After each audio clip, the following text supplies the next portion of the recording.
प्रश्न 8 का बी। आकृति में पी आर बराबर पी क्यू, तो सिद्ध करें कि पी एस बड़ा है पी क्यू से। तो पहले हम इसका आकृति बना लेते हैं।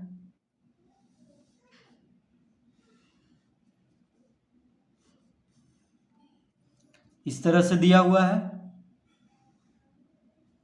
तो कह रहा है कि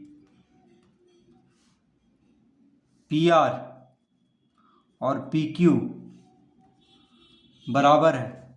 ठीक है, पी आर और पी क्यू बराबर है। तो क्या सिद्ध करना है? पी एस जो है बड़ा होगा पी क्यू से, यानी पी क्यू से पी एस बड़ा होगा। यह सिद्ध करना है, पी एस जो है पी क्यू से बड़ा होगा। तो लिखेंगे यहाँ पे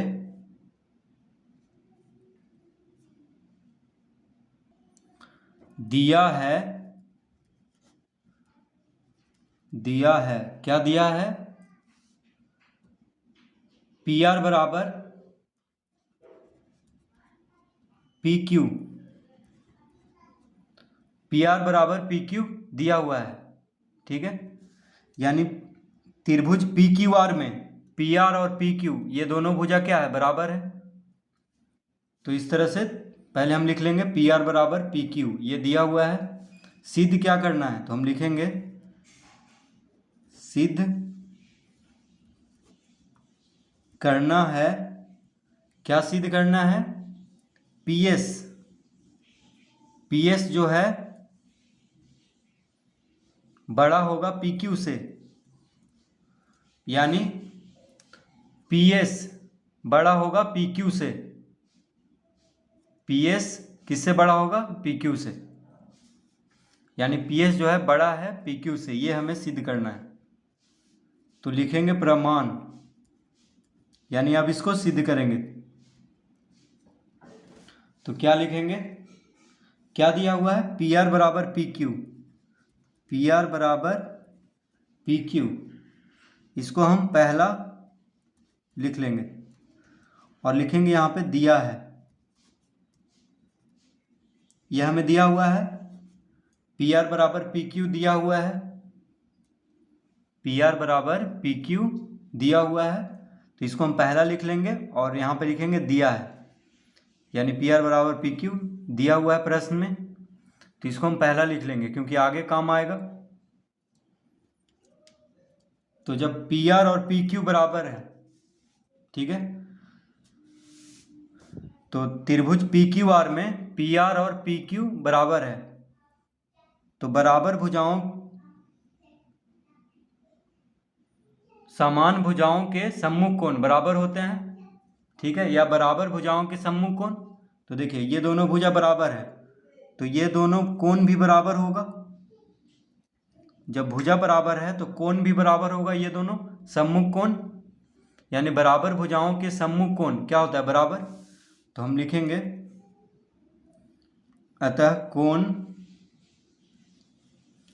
P Q R, P R के सामने कौन है? पी आर के सामने, तो पी आर के सामने ये कौन है? यानी कोण पी क्यू आर। इस कोण को क्या कहेंगे? कोण पी क्यू आर। तो पी आर के सामने है कोण पी क्यू आर, बराबर होगा कोण पी क्यू के सामने है कोण पी आर क्यू।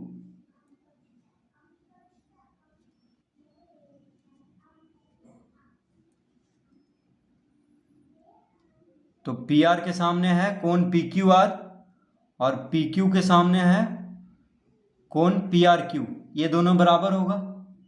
ठीक है, इसको हम दूसरा लिख लेंगे ताकि आगे काम देगा ये। तो आगे जब जहाँ भी काम देगा बस लिख देंगे दूसरा से, और ये जहाँ पे भी काम आएगा वहाँ पे लिख देंगे पहला से।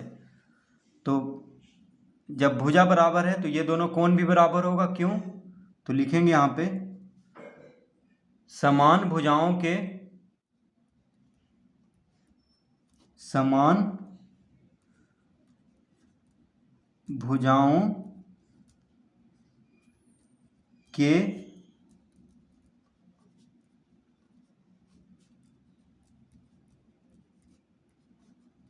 सम्मुख कोण, समान भुजाओं के सम्मुख कोण क्या होता है? बराबर।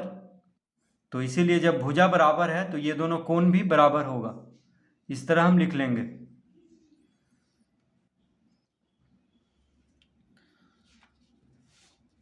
तो अब क्या होगा? तो लिखेंगे अब कोण पी क्यू आर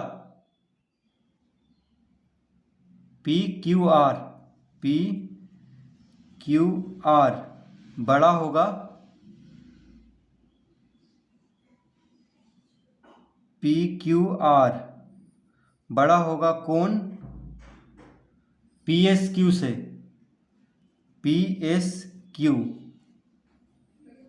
यानी कोण पी क्यू आर बड़ा है किससे? तो कोण पी एस क्यू से।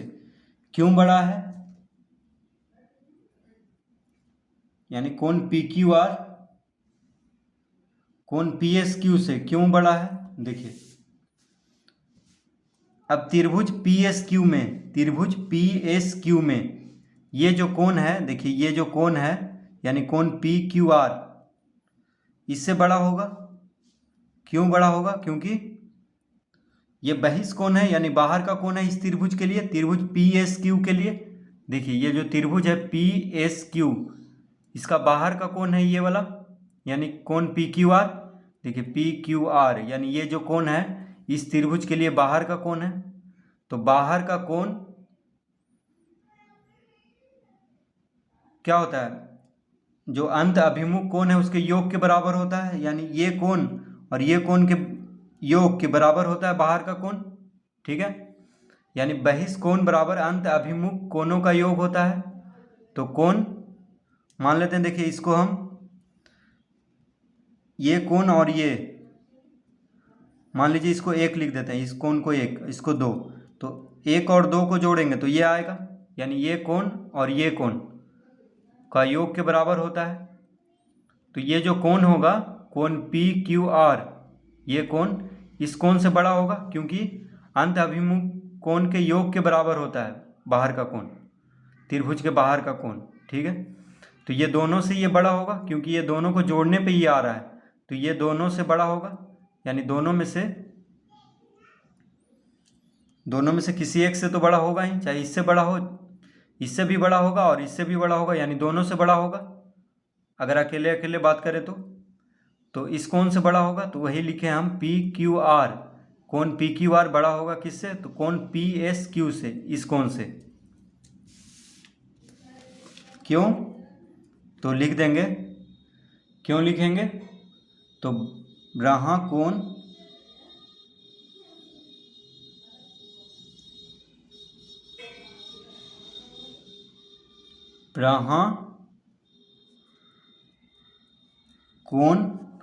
ब्रहा कोण बड़ा होता है अंत अभिमुख कोण से। तो लिख देंगे यहाँ पे अंत अभिमुख कोण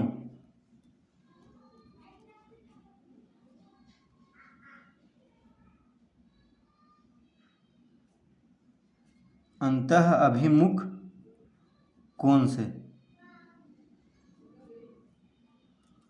तो बाहर का कोण बड़ा होता है अंतः अभिमुख कोण से। ठीक है, तो कोण पी क्यू आर, कोण पी क्यू आर बड़ा होगा कोण पी एस क्यू से। देखिए ये बड़ा का निशान है क्योंकि ब्रहा कोण त्रिभुज के बाहर का कोण अंत अभिमुख कोण से बड़ा होता है, क्योंकि बाहर का कोण जो होता है त्रिभुज का वो दोनों अंत अभिमुख कोण के योग के बराबर होता है। तो दोनों अंत अभिमुख कोण से बड़ा होगा, इसीलिए हम लिख दिए हैं कोण पी क्यू आर बड़ा होगा कोण पी एस क्यू से। तो कोण पी क्यू आर, देखिए कोण पी क्यू आर यानी ये कोण है इससे बड़ा होगा, यानी कोण पी एस क्यू से, इस कोण से। तो इस तरह लिख लेंगे।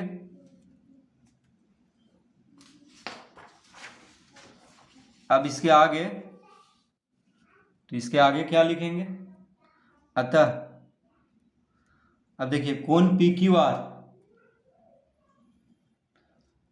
कोण पी क्यू आर के जगह पे हम लिख सकते हैं कोण P R Q. P R Q बड़ा होगा कोण पी एस क्यू से। कोण पी एस क्यू से। क्यों ऐसा लिखेंगे? क्योंकि कोण पी क्यू आर और पी आर क्यू को हम बराबर किए थे।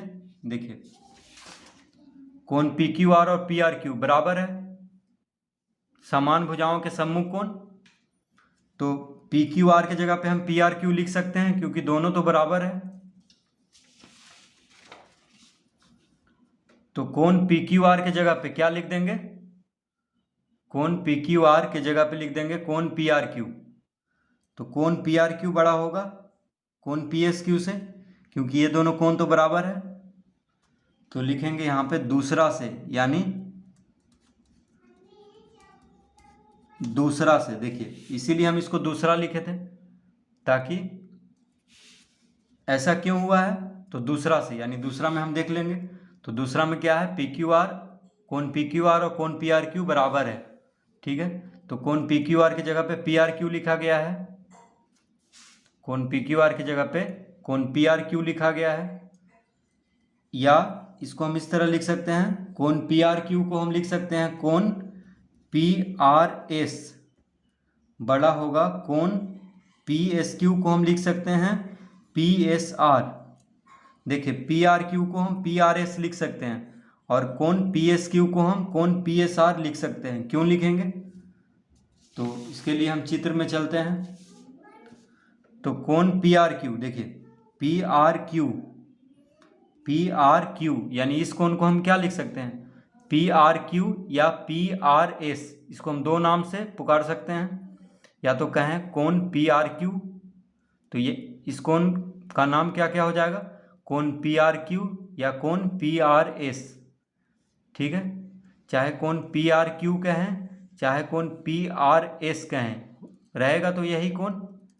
ठीक है, तो इसीलिए कोण पी आर क्यू को हम लिख लिए हैं कोण पी आर एस। और कोण पी एस क्यू, देखिए पी एस क्यू यानी इस कोण को हम लिख लिए हैं क्या? कोण पी एस आर। तो इस कोण को हम दो नाम से कह सकते हैं, या तो कहें कोण पी एस क्यू या कहें कोण पी एस आर। ठीक है, तो कोण पी एस क्यू को हम लिख लिए हैं क्या? कोण पी एस आर। अतः कोण पी आर एस, अब देखिए कोण पी आर एस, तो कोण पी आर एस के सामने का भुजा है पी एस। क्या है? P S. तो पी एस जो है बड़ा होगा कोण पी एस आर के सामने का भुजा है पी आर से। ठीक है, क्यों? तो लिखेंगे, क्या लिखेंगे?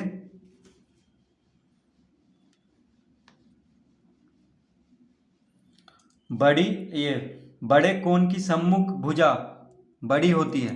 तो देखिए कोण पी आर एस बड़ा है तो पी एस भुजा बड़ा होगा, कोण पी एस आर छोटा है तो पी आर भुजा छोटा होगा। यानी सम्मुख भुजा, बड़े कोण का सम्मुख भुजा, बड़े कोण की सम्मुख भुजा बड़ी होती है और छोटे कोण की सम्मुख भुजा छोटी होती है। ठीक है, तो हम लिख देंगे यहाँ पे बड़े कोण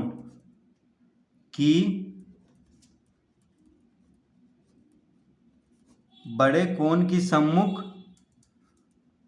भुजा बड़ी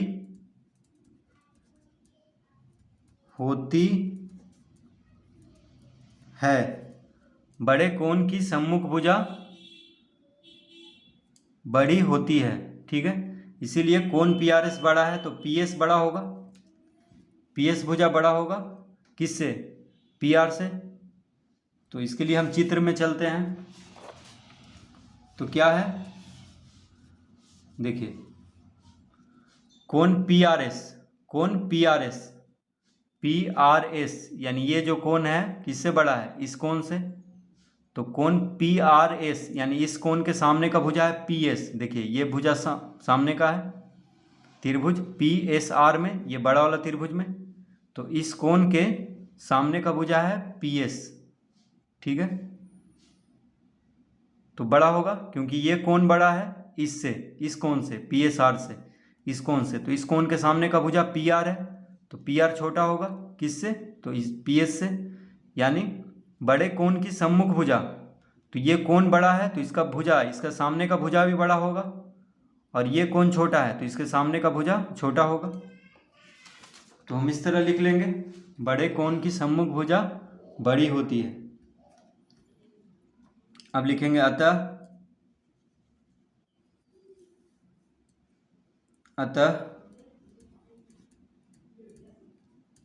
पी एस बड़ा होगा पी क्यू से, पी एस बड़ा होगा पी क्यू से। क्यों, तो लिख देंगे यहाँ से पहला से, क्योंकि पहला में क्या हम लाए थे, देखिए पी आर बराबर पी क्यू दिया हुआ था, इसी को हम पहला लिखे थे। पी आर बराबर पी क्यू दिया हुआ था प्रश्न में, इसीलिए हम इसको पहला लिखे थे।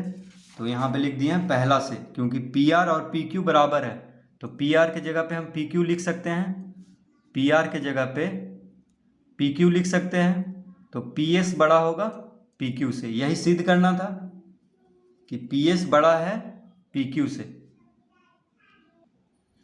तो इस तरह से इसको सिद्ध करेंगे।